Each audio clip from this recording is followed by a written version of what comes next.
Welcome to News Now, Alberta. This is Special Ed.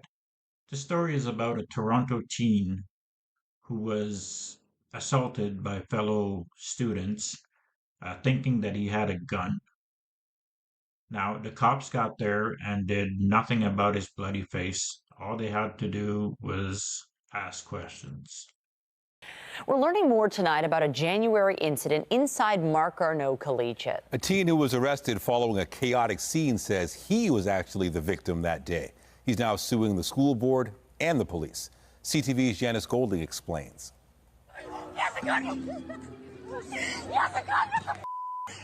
It's hard to forget this video, the hysteria and panic as students at Marc Garneau Collegiate flee the school gym after a girl began to shout she'd seen a gun. I don't even know, the whole school is panicking, everybody's running away from me. It hasn't even registered yet that people think that I have a gun on me. Today, CTV News heard from the young man accused of having that gun, 18-year-old Ahmed Benjamin Coburn. They huddle around me and then I'm attacked.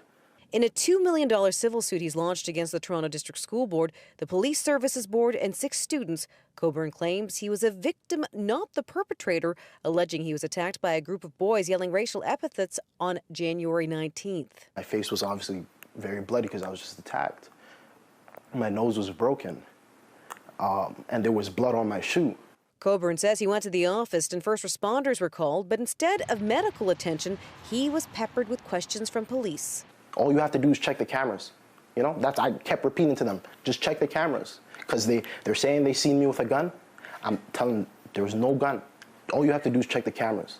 Former first aid instructor Andrew Kizek, Coburn's legal guardian, says when he arrived at the school, he pleaded for medical attention, which he says was promised if Coburn answered questions. I can't name another profession or school education system where you are allowed to get punched in the face, then detained, and then not offered medical. When approached about the incident, Toronto Police issued CTV this statement saying, as this is before the courts, it would be inappropriate for us to comment. The TDSB, meanwhile, says, as this is currently before the courts, we're not in a position to comment further at this time.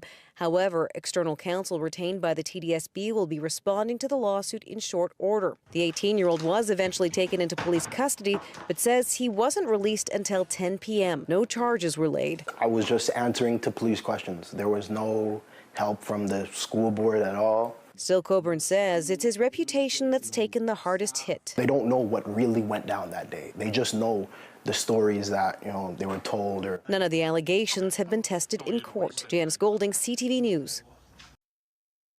So they basically told him and his guardian that he was going to get medical attention after he answers questions, not before. He could be bleeding all he wants, it doesn't matter.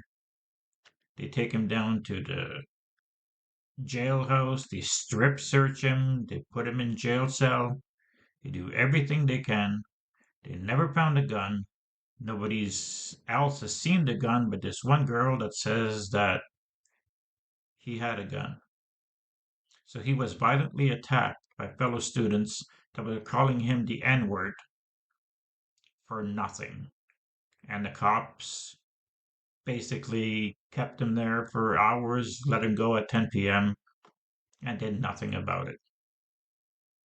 Didn't approach the other teens, didn't do anything. What do you think of this? Let me know in the comments. Please like, share, and subscribe. Thank you.